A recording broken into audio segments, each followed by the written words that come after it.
Hello friends, आप सब कैसे हो यार। आई थिंक आप सब बहुत बढ़िया हो गए, मैं भी बहुत ज़बरदस्त हूँ। तो गाइज आज मैं आप लोगों के साथ शेयर करना चाहता था द बिग बुल की स्टोरी, जिसमें एक्ट किया है अभिषेक बच्चन ने। जो एक रियल स्टोरी है हर्षद मेहता की, जिन्होंने बहुत बड़ा स्कैम किया था 1992 में।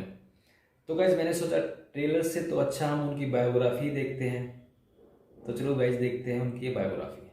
दोस्तों आज हम बात करने जा रहे हैं उस व्यक्ति के बारे में जो शेयर मार्केट के सबसे बड़े फ्रॉड के लिए प्रख्यात है, जिसने प्रधानमंत्री पर भी रिश्वत लेने का आरोप लगा दिया था। जी हां, आज हम बात करने जा रहे हैं हर्षद मेहता के बारे में, जो एक बार फिर उन पर बन रही वेब सीरीज के कारण सुर्खियों में है। दोस्तों हर्षद मेहता का जन्म सन 1954 में हुआ था। हर्षद ने अपनी स्कूलिंग रायपुर से की थी। अपनी स्कूलिंग पूरी करने के बाद हर्षद मुंबई आ गया, जहां उन्होंने लाला लाजपत राय कॉलेज से बीकॉम कंप्लीट की। ग्रेजुएशन पूरी होने के बाद हर्षद मेहता ने ढेरों लो लेवल जॉब्स की, जैसे गारमेंट्स और अप्लायंसेस बेचना। इस समय तक हर्षद मेहता भी यह नहीं जानते थे कि वह भविष्य में क्या करने वाले हैं। कुछ समय बाद ही हर्षद को न्यू इंडिया इंश्योरेंस कंपनी में एज अ सेल्स पर्सन काम करने का मौका मिल गया। यहाँ हर्षद ने स्टॉक मार्केट की भरपूर जानकारी ली और बहुत ही कम समय में हर्षद ने शेयर मार्केट की सभी बारीकियों को समझ लिया। आगे चलकर 1984 में हर्षद ने अपनी खुद की कंपनी शुरू की और बॉम्बे स्टॉक एक्सचेंज में मेंबरशिप ले ली। 90 के दशक के आते आते हर्षद मेहता को पहचान मिलनी शुरू हो गई थी। लगभग हर अखबार और हर मैगजीन में हर्षद का चेहरा दिखाई देने लगा था। अब बड़े बड़े लोगों के साथ हर्षद का उठना बैठना था। ऐसा माना जा रहा था कि हर्षद मेहता किसी भी शेयर को खरीदता था तो उसकी कीमतें बड़ी तेजी से बढ़ जाती थी। इसी प्रकार जब हर्षद ने एसीसी के शेयर खरीदे तो उस समय शेयर्स की कीमतें मात्र 200 रुपए थी, जो कि बाद में सीधा बढ़कर 9000 रुपए तक चली गई। सभी हर्षद की सफलता को एक और तो चकित होकर देखते थे, वहीं दूसरी ओर उसकी सफलता का राज जानने को उत्सुक थे।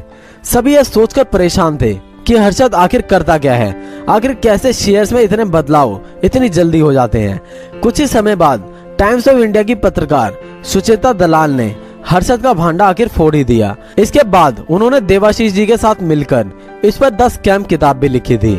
हालांकि सुचेता पहले ही काफी समय से इस पूरे प्रकरण पर नजर रखे हुए थी और एक एक कर इससे जुड़े तारों को खंगाल रही थी, लेकिन आखिरकार सुचेता को सफलता सन 1992 में जाके मिली।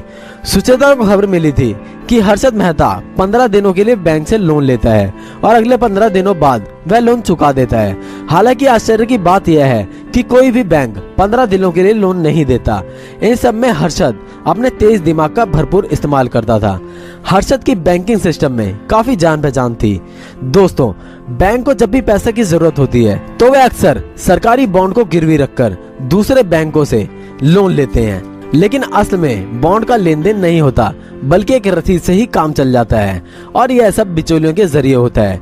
यह सब हर्षद मेहता भली भांति जानता था और इसी नब्ज को वह दबोच चुका था। इसी के चलते हर्षद को कभी शेयर मार्केट के लिए पैसे की कमी नहीं रहती थी। हर्षद ने इस पैसे को शेयर मार्केट में लगाया और करोड़ों का मुनाफा कमाया। इस रकम का अंदाजा ठीक से कोई भी नहीं लगा सकता और हर्षद का लाइफस्टाइल पूरी तरह बदलता गया। हर्षद के पास अब एक से बढ़कर एक लग्जरी गाड़ियों का अंबार था और वह आलीशान बंगले का मालिक था और बड़े बड़े लोगों के साथ उसका उठना बैठना था। लेकिन यह सब अब लोगों को खटकने लगा था। भारत में शेयर मार्केट अब तेजी से विकसित हो रही थी। भारत में विदेशी निवेश भी बढ़ने से शेयर मार्केट में अचानक ग्रोथ हो गई थी। लेकिन अचानक एक समय पर मार्केट का हाल बेहाल हो गया और शेयर मार्केट डाउन हो गई, जिसके चलते हर्षद मेहता बैंकों का पैसा लौटाने में असमर्थ हो गया। जिसके बाद हर्षद मेहता कांड अखबारों और टीवी पर प्रसारित हुआ और पूरे देश में हलचल मच गई। इस घोटाले की चर्चा अब संसद तक होने लगी थी।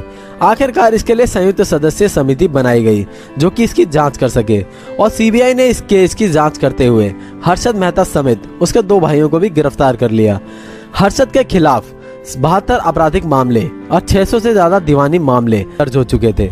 इसके बाद हर्षद मेहता ने प्रेस कॉन्फ्रेंस कर यह तक कह डाला कि उसने तत्कालीन प्रधानमंत्री नरसिम्हा राव को 1 करोड़ रुपए रिश्वत दी थी, जिसे कांग्रेस ने सिरे से नकार दिया था। इसके बाद एक एक कर हर्षद को केस से जमानत मिलनी शुरू हो गई, लेकिन सन 2001 में हर्षद को एक बार फिर गिरफ्तार कर जेल में भेज दिया गया था। आखिरकार 31 दिसंबर सन 2001 को हर्षद मेहता की दिल का दौरा पड़ने से मौत हो गई थी। आरबीआई की रिपोर्ट के मुताबिक 1992 का यह घोटाला 4025 करोड़ का था, जिसमें सबसे ज्यादा SBI के साथ 600 करोड़ का फ्रॉड किया गया था। इस मामले का खुलासा करने वाली टाइम्स ऑफ इंडिया की पत्रकार सुचेता दलाल को सन 2006 में पद्मश्री से भी सम्मानित किया गया था।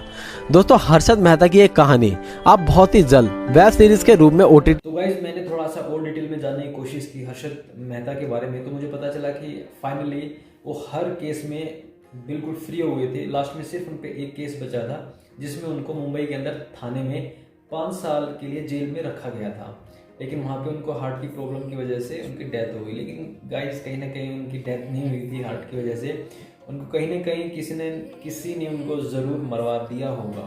ठीक है, क्योंकि यार एक आप PM पे आप अगर इल्ज़ाम लगाते हो 1 करोड़ का, तो कहीं ना कहीं कुछ ना कुछ तो करना ही पड़ता फिर उस बंदे के साथ। तो यार 5000 करोड़ का घोटाला करने के बाद जिस बंदे को 5 साल की सज़ा मिलती है, तो मेरे हिसाब से 5 साल की सज़ा कोई बड़ी नहीं है। विजय माल्या, नीरव मोदी अभी भी खुले घूम रहे हैं। तो यार जब इतने बड़े अपराधी खुले घूम रहे, इतना बड़ा घोटाला करके, तो कहीं ना कहीं ये घोटाला करने का मौका किसी को भी मिलेगा तो यार कोई भी करेगा। इन घोटाला करने के लिए भी बहुत ज़बरदस्त दिमाग होना चाहिए। तो गाइस आई थिंक आपकी वीडियो अच्छी लगी होगी, तो मिलते हैं नेक्स्ट वीडियो में। बाय।